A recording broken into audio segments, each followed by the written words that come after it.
Hey, selamat pagi semuanya teman-teman IATMI UK. Kita lagi di cafe apa nih?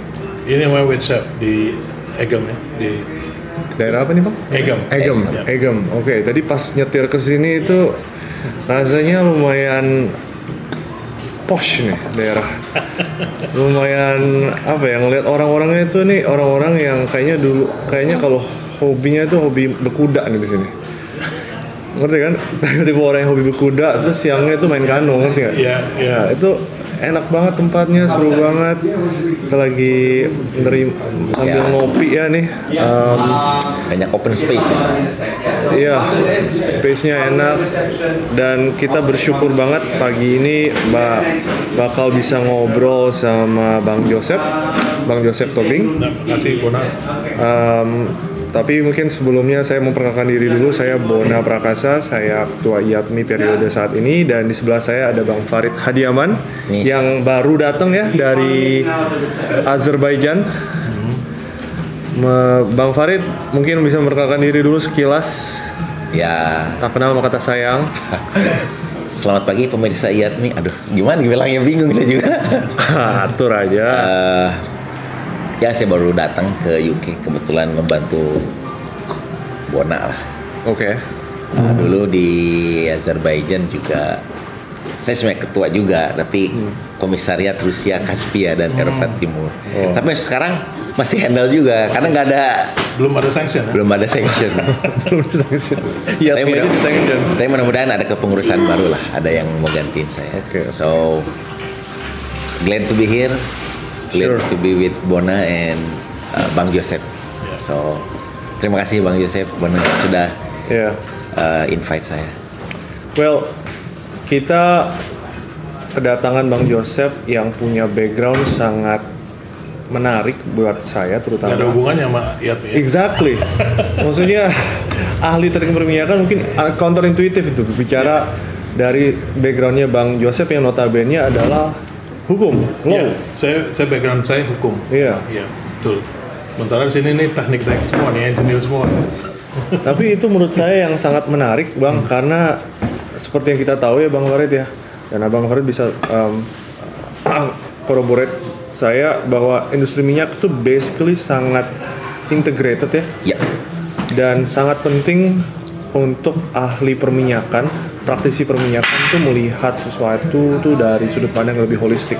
Ya. Nggak cuman ngitung doang, nggak cuman simulasi Ya. atau ngerjain di sumur, tapi betul-betul bisa memahami industri perminyakan dari sudut pandang hukum, bahkan dari sudut pandang international relationship maybe, Ya, and so ya, on. betul. So we are very very grateful to have you Very fortunate around, lah. ya. And I really hope that orang-orang yang juga bukan backgroundnya di perminyakan bisa insightful gitu dari abang. Betul, mudah-mudahan. Ya. So mungkin abang bisa memperkenalkan diri dulu bang tentang background abang. Ya, terima kasih IATMI UK udah ngundang. Mudah-mudahan saya bisa keep up ya sama pembicaraan. Saya nggak ada pembicaraan teknik ya, saya udah janjian tadi. Nama saya Joseph Tobing. Saya udah kerja di UK ini sebetulnya semenjak 2010. Seperti tadi Bona bilang, dasar saya itu sarjana hukum. Saya di sini bekerja sebagai corporate lawyer di perusahaan drilling, Board Drilling, perusahaan drilling yang udah listed di New York Stock Exchange semenjak 2019 sebagai Head Legal Contracts and Compliance. Memang kalau kita lihat melulu saya kerjanya cuma baca kontrak atau review kontrak atau cuma berantem di pengadilan ya, tapi ternyata sebaliknya yang saya kerjakan tuh setiap hari itu nggak ada kebosanan ya. Kita bisa set up bisnis di satu negara, besok pindah lagi, seperti drilling rig itu kan pindah-pindah dari satu negara ke negara lain. Salah satu tugas saya adalah mereview semua urusan legal, dari mulai persiapan kita set up bisnis, ada kendala misalnya di manpower regulations, atau kayak tadi dibilang misalnya kalau hubungannya dengan Russian aset sekarang kita harus hati-hati karena ada sanction regulation. Saya sudah bekerja di oil and gas itu lebih dari 20 tahun sekarang, 24 tahun tepatnya, dari 98. Dimulai dari Jakarta dengan Unocal, sekarang Chevron. ya.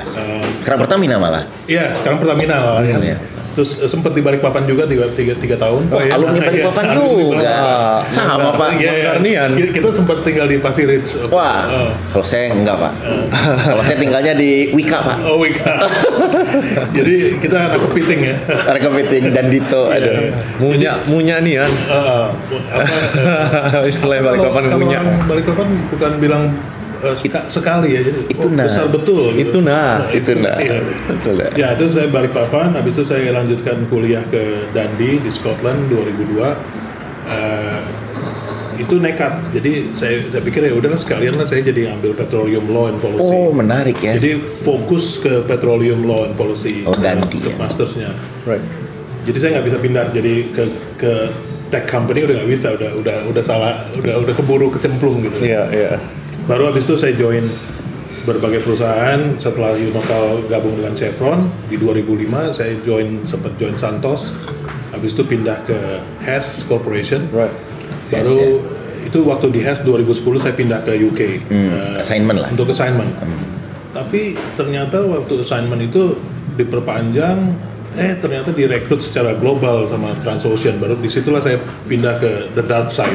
Nah, the dark side of the world. Kan kalau oil and gas, kalau kayak BP kan kesannya kan operator gitu kan, principal.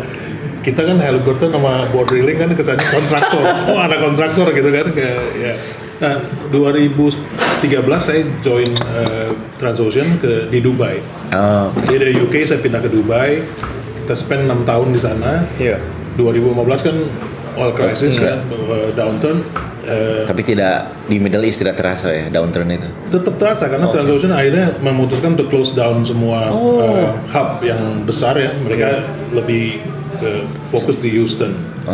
Jadi semua office di KL. Jadi benar restrukturisasi juga ya. Restrukturisasi Efek juga ya? dan saya kena imbasnya waktu itu. Sempat kehilangan pekerjaan meskipun saya langsung buka konsultansi, tetap serving Transocean dan beberapa drilling company lain. As a consultant. As a consultant. Right.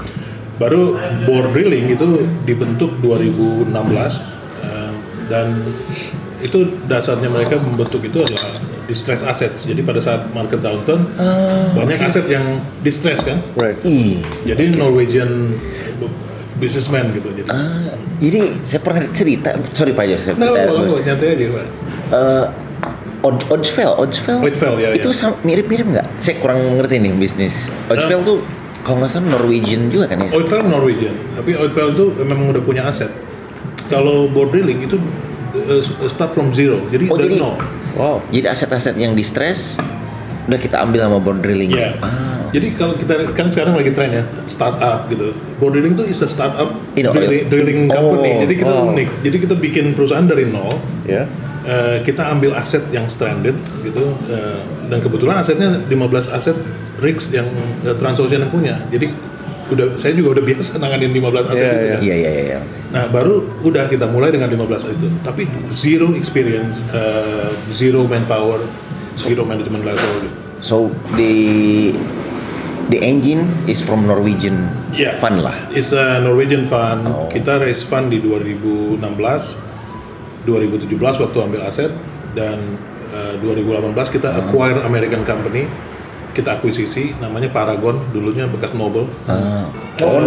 Noble Service, Noble Drilling. Noble Drilling. Jadi Noble Drilling itu kan di split kan, ada yang Paragon yang asetnya aset tertentu. Interesting. Baru Noble, baru kita ambil Paragon ini setelah mereka. Itu Bapak di Dubai waktu itu handling itu. Waktu itu kita handling itu di Dubai. Berarti di Dubai handling global juga ya? Iya, saya selalu ikut global di Borr Drilling, dan pada saat itu headquarter kita di Dubai.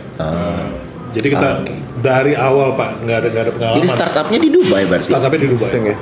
Tapi sebagai klarifikasi, Borr ini bukan ngebor kan? Borr ini ceritain namanya. Why? Bukan Borr Inul ngebor. Bukan, ini kan? permainan kata-kata. Jadi Borr itu, ini saya diceritain sama teman-teman Norwegian saya gitu. Borr itu tuh kalau nggak salah anaknya dewanya mereka lah, si Thor. Jadi Thor itu punya anak namanya Borr katanya. Oke. Tuh. Tapi di Norwegian kata Borr ini persis kayak orang Belanda. Jadi Borr itu adalah drilling artinya. Berarti mungkin Borr itu sebenarnya di Indonesia Borr itu dari bahasa Belanda. Ya. Boren. Oke. Jadi lucu waktu saya tahu ini juga, oh ini permainan kata-kata gitu. Teknik pemboran. Oh. Nah, Riks kita semua dinamain dewa-dewa Norwegia. Alright. Mitos-mitos Viking. Iya. Mantap, bagus sih. Oke, carry on. Ya, Habis dari Dubai akhirnya pada waktu 2019 kita go public di US, di New York Stock Exchange. Waktu itu masih private ya? Kita sebenarnya udah listed di Oslo, tapi masih namanya limited listed lah. Oke.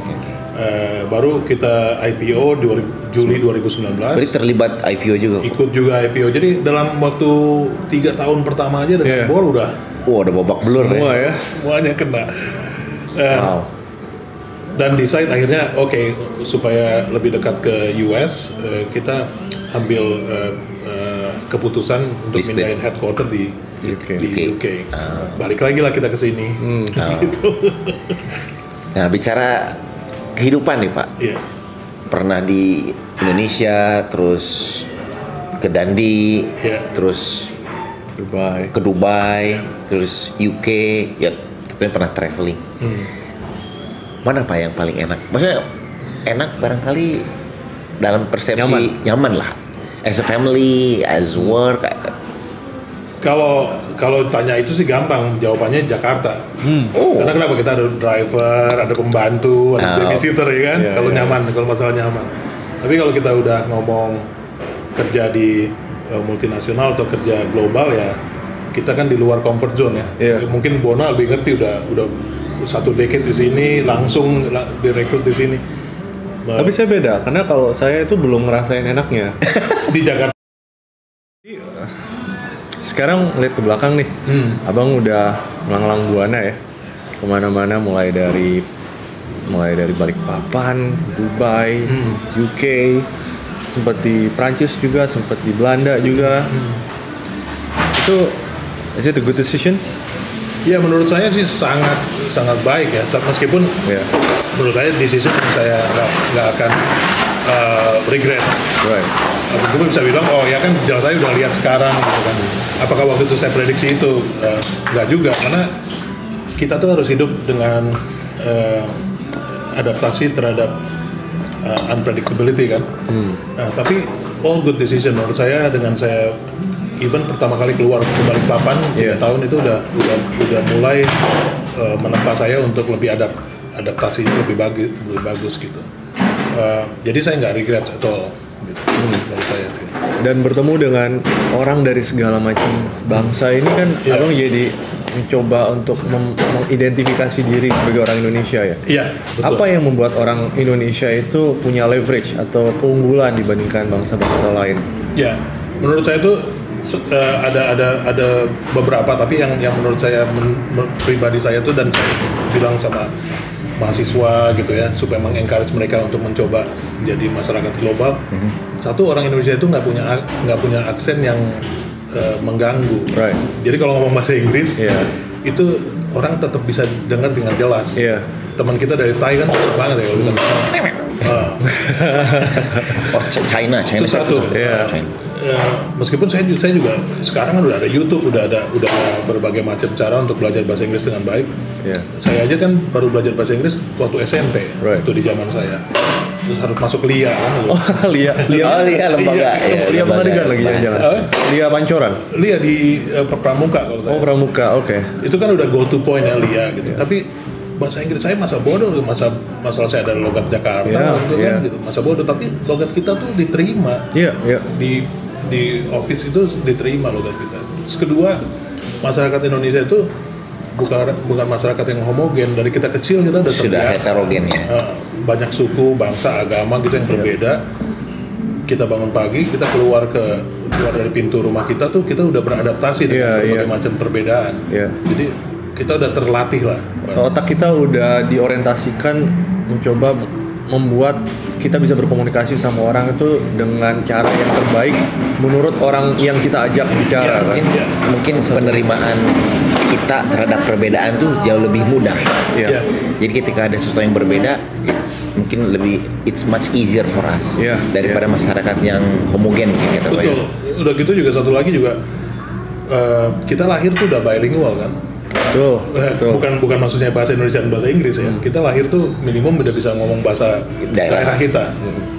Saya masih bisa ngerti bahasa Batak, masih ngomong bahasa Batak meskipun lucu ya kayak robot suaranya gitu.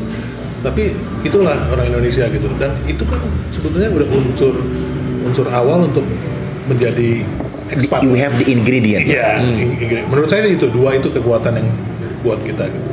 So we are ready to actually kita udah siap lah untuk jadi global workforce dengan. Dan itu penting banget karena kalau dilihat dari nature-nya oil and gas ya, itu udah biasa banget orang itu ketemu sama orang Pakistan, orang India, orang Norway. Itu kita hari-hari kita itu memang harus ketemu sama orang-orang dengan cara pandang yang berbeda, dengan bahkan komunikasi yang berbeda, slang yang berbeda, istilah yang berbeda. Ketika bilang eksekusi itu bilang approve. Ada yang orang Inggris nih, saya terutama merasakan selama di sini itu very subtle. Jadi untuk memahami orang Inggris, salah satunya ini insight aja ya, itu adalah memahami intonasinya. Orang Scotland aja susah sih. Susah banget ya. Sama memahami konteksnya. Misalkan orang bilang interesting sama interesting. Beda maksudnya. Intensinya beda banget itu. Kalau orang Inggris ngomong interesting belum tentu dia senang ngomong gitu. Bukan belum tentu interesting gitu. Itu hal-hal kecil yang matters kalau dalam bekerja. Setuju. Komunikasi sama teman, bos. Ya, sebagai I don't disagree juga itu arti I don't disagree. Apa artinya? Agree aja gitu kan apa saja. Tapi itu negatif ya positif. Orang Indonesia udah terbiasa loh. Saya masih ingat soalnya pertama kali bertemu dengan double negatif seperti itu pas SD apa SMP. Pertama kali saya dengar namanya presiden memiliki kekuasaan tidak terbatas. Tidak terbatas. Iya kan? Iya. In a way itu kayak prekursor juga tuh untuk bahasa Inggris. Not unlimited is limited. Yes. Wah, apalagi kalau bahasa legal ya. Itu lebih ini lagi analisanya. Negatif kan positif biasanya kan. Iya. Double negatif nggak sesederhana itu. Ada nggak double positif jadi negatif? Nggak ada. Ada. Oh ada. Yeah right. Yeah right. bisa. Ya. Bang Yosef, saya jadi tertarik nih dengan multikultur ini. Dunia sekarang senang dengan diversity, inclusion. Ya. Dari kacamata Bang Joseph, ya kan, dari seorang Indonesia, have seen many things lah. Ketika dunia bilang, or many multinational company lah, wow, we embrace not only multinational, even UK maybe ya, UK itu diversity, we ada immigration, tadi bilang. What's your view? You know, what's your view on this matter gitu? Apakah tadi kan Bang Yosef bilang Indonesia tuh we already diversity, well diverse. Tapi dunia kok sepertinya lagging behind us gitu. So, apakah dunia tidak melihat Indonesia ataukah Indonesia bisa berperan lebih mungkin dalam space ini? Ya, kalau menurut saya sih 5 tahun atau mungkin 10 tahun yang lalu ya, diversity ini udah menjadi syarat mutlak dari bisnis global ya. Contohnya kalau if you are a multinational company, you have to have a diversity, inclusivity and multicultural plan. Itu saya bekerja di board dealing, which is prinsipalnya Norwegian, meskipun kita udah go public di US. Itu kita harus punya diversity plan. Sebagai contoh, New York Stock Exchange itu mensyaratkan bahwa dari semua board of directors di level ultimate parent company itu harus ada yang merepresent ethnicity tertentu dan juga merepresent diversity, world diversity. Dan itu tertulis, Bang? Itu tertulis. Itu legal ada. Standing berarti Dan itu auditable juga. Wow. Jadi dengan demikian, salah satu board kita itu Nihong itu dia dari Hong Kong. Dan kita punya Norwegian, punya Americans, ada orang British sama Hong Kong. So, diversity is good for business ya. Dan sekarang udah jadi syarat, Pak. Nah, oke. But what about Indonesia? Ini yang Indonesia kita selalu berpikir nggak tahu ya kalau public listed ya, public Yeah. listed di stock exchange di misalnya perusahaan apa gitu. Yeah. Tapi balik lagi ke tadi apa observasi bahwa we are already multicultural. Yeah. But what is multicultural in Indonesia? Maksud saya tuh, hey world, we are already bineka tunggal ika. Look, Indonesia, look. Yeah. Bisakah dunia belajar dari Indonesia? Or I will atau Indonesia mungkin bilang di PBB atau Yeah. Yeah. Kita bisa mengambil leadership dalam hal ini. Yeah.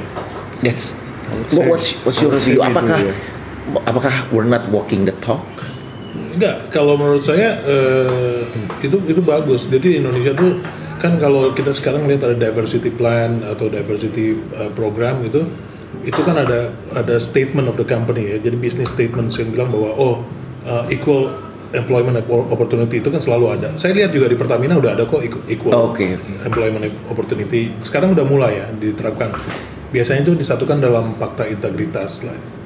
Jadi semua anti korupsi, diversity, non-discrimination gitu, itu semua ada di situ. Udah menuju ke sana kita Pak. Tapi apakah implementasinya udah ada gitu, auditable atau sekarang? Contohnya sekarang coba kita lihat ya, mungkin di BP atau Halliburton itu kita lihat annual report, kita lihat di bagian ESG ya, environmental sustainability and governance, itu selalu ada kayak report berapa jumlah perempuan yang ada di sitting di manajemen gitu. Jadi manajemen wanita itu berapa orang gitu contohnya. Rasionya juga ada. Indonesia juga ada perusahaan Indonesia yang udah mulai melakukan itu.